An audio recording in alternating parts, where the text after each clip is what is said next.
Voici mon plan XAUSD du 20 novembre 2025 à court terme. La première zone d'achat se trouve juste ici entre les 40,49 et les 40,32. Alors comme on peut voir, il y a un OB en H1, en H2, en M30 et en M15. Et cette zone a déjà fait rebondir une fois, deux fois, trois fois le gold. On peut donc appeler ça un support.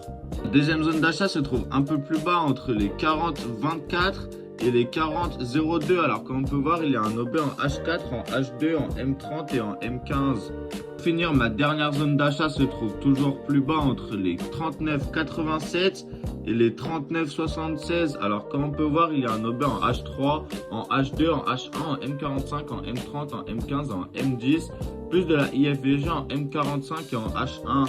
Alors comme on peut voir, cette zone date de longtemps. Elle a été créée le 7 novembre 2025 et comme on peut voir, le gold a réagi une fois dessus avant de s'envoler et de plus retourner dessus. Donc on verra par l'avenir s'il reviendra. Première zone de vente se trouve juste ici entre les 41,01 et les 41,28. Alors comme on peut voir, il y a un OB en H4, en H3, en H2, en H1 et cette zone a déjà fait rebondir le gold une fois et c'était cette nuit. Pour finir, ma dernière zone de vente se trouve juste ici entre les 41,41 et les 41,67.